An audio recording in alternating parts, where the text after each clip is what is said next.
Hello les amis, bienvenue sur la chaîne Les Jeux de Cassiopée. Alors pour le tirage du week-end, je voulais au départ faire un tirage sur la situation économique en France pour savoir si les Français allaient continuer à se laisser tondre comme des moutons sans réagir encore longtemps. Mais compte tenu de l'actualité du jour, à savoir l'annonce du décès du pape François, je me suis dit que ce serait peut-être pas mal de faire un tirage sur la personnalité du pape François. On a tout entendu sur lui, à la fois que c'était un saint homme, mais aussi des thèses beaucoup plus complotistes sur le fait que c'était un reptilien, quelqu'un de très mauvais, de très malsain, etc. On a un petit peu entendu tout et son contraire.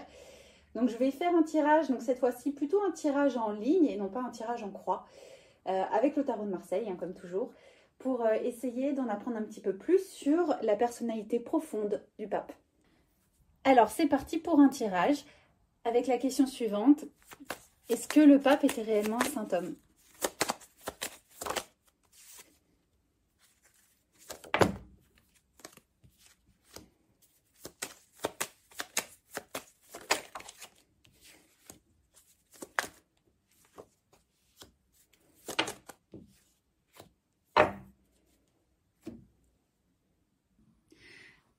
Alors, c'est parti pour l'analyse. Déjà, ce qui est très positif, c'est qu'on voit que en résultante, donc la réponse, lorsqu'on fait un tirage en 5 cartes, c'est souvent la 5e carte qui est la plus importante et qui apporte la réponse. Et ben c'est le pape, la carte du pape qui ressort, donc c'est vraiment la carte qui le représente. La probabilité que ça se produise était quand même faible, mais le tarot de Marseille est vraiment un outil incroyable. Non, pour moi, ça m'évoque vraiment le fait qu'il était dans son rôle, qu'il était à sa place, qu'il a vraiment rempli sa mission d'âme et que c'est pas quelqu'un qui était là par hasard, ça n'a pas été une erreur de casting. Il était vraiment là où il devait être.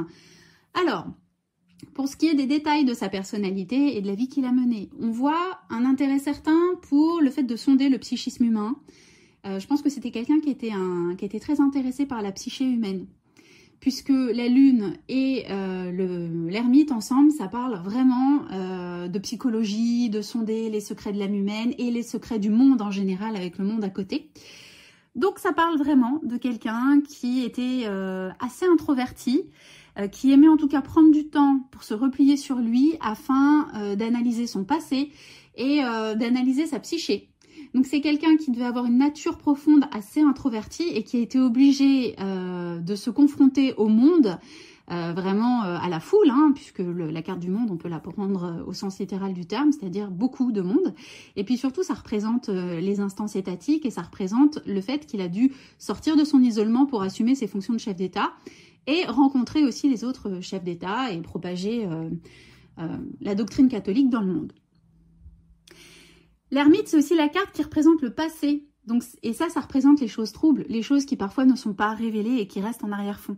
Ça parle de quelqu'un qui a très probablement eu accès à des connaissances ou à des informations en provenance du monde entier et qui a dû les garder cachées, a dû veiller à ce que ça ne fuite pas.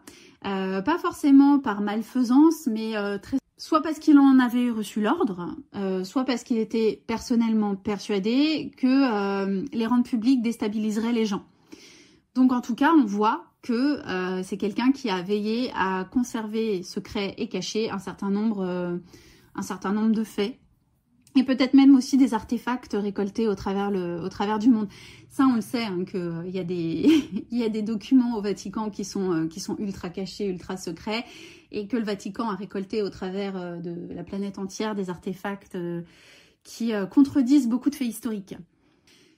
La lune avec l'ermite, ça parle aussi de choses dans le passé qui peuvent être un petit peu troubles. Alors, soit lui a fait des choses troubles qui sont restées cachées et enterrées, soit ça parle du fait qu'il a eu connaissance de ce que certains prêtres, parce que l'ermite représente aussi le prêtre, hein, donc de ce que certains prêtres ou moines ont pu faire et qu'il a volontairement décidé de les cacher pour tout simplement pour servir la cause du catholicisme. C'est pas forcément quelque chose qu'il a caché pour se défendre à titre personnel. Je pense que c'est quelqu'un qui avait sa vocation de pape vraiment chevillée au corps et qui s'est dit que pour protéger les instances catholiques, il fallait cacher certaines choses. Mais en tout cas, vraiment, ça parle de quelque chose de trouble par le passé qu'il a couvert. Le monde plus l'étoile, ça peut aussi faire référence à un petit défaut. Alors moi, je ne sais pas, je connais pas très bien la personnalité du pape, mais ça parle de quelqu'un qui aurait pu ne vraiment pas être insensible aux avantages que lui ont procuré son statut, c'est-à-dire que en tant que chef d'État, il a côtoyé des personnalités, des célébrités. Ça lui a donné accès à des beaux endroits, à de la nourriture raffinée, à porter...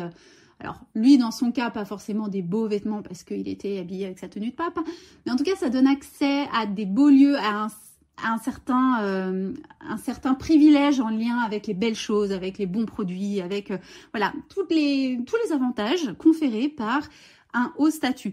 Et ça, je pense que c'est quelque chose qui ne lui a absolument pas déplu, même si en tant que pape, bon, on va aller mieux éviter de trop le montrer, mais je pense qu'il avait une certaine part de vanité et que cet aspect un petit peu privilégié ne lui a absolument pas déplu.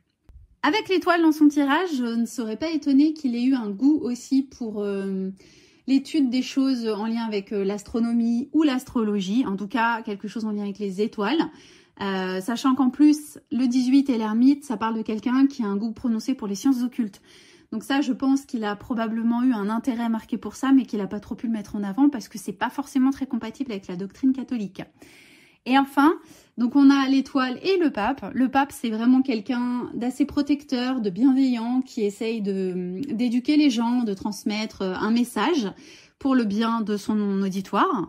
Bon, après, ça peut, quand c'est mal entouré, parler de gens qui ont une tendance un peu gourou et qui peuvent être un peu sectaires. Mais là, c'est pas le cas parce qu'avec la présence de l'étoile, c'est vraiment une carte de douceur qui est une carte de protection. Et ça parle de quelqu'un qui avait quand même vraiment une personnalité plutôt bienveillante. Alors, peut-être qu'il était emprisonné dans certains dogmes qui l'ont amené à faire des choses pas très catholiques. Justement, c'est le cas de le dire. Mais je pense que c'était vraiment dans un souci de protection et que c'était en accord avec ses convictions profondes. C'était pas dans le but de faire du mal. Après, ça ne justifie pas pour autant et ça n'excuse pas d'avoir peut-être caché des choses et couvert des choses qui auraient mérité d'être rendues publiques et d'être jugées. Mais en tout cas, je pense que c'est pas quelqu'un qui a fait ces choses pas terribles de façon mauvaise. Je pense que c'était parce que c'était en accord avec sa doctrine et qu'il était convaincu que c'était la meilleure chose à faire. Donc voilà, moi je vois pas des cartes très négatives globalement sur la personnalité du pape François, si ce n'est une certaine part de vanité et une propension à cacher et à garder secrète un certain nombre de choses. Je pense pas que ce soit quelqu'un de méchant. On n'a pas eu le diable, on n'a pas eu la force, on n'a aucune carte qui fait référence à la violence ou à quelque chose de grave. Voilà, moi je vois pas du tout une personnalité horrible comme ce qui peut être dépeint parfois.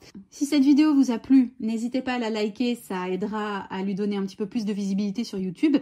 Et surtout, si jamais vous voulez voir plus de vidéos comme celle-ci et être tenu au courant lorsque je poste de nouvelles vidéos, eh bien la meilleure solution, c'est de vous abonner. Voilà, je vous dis à très vite. Passez un très bon lundi de Pâques. Ciao, ciao!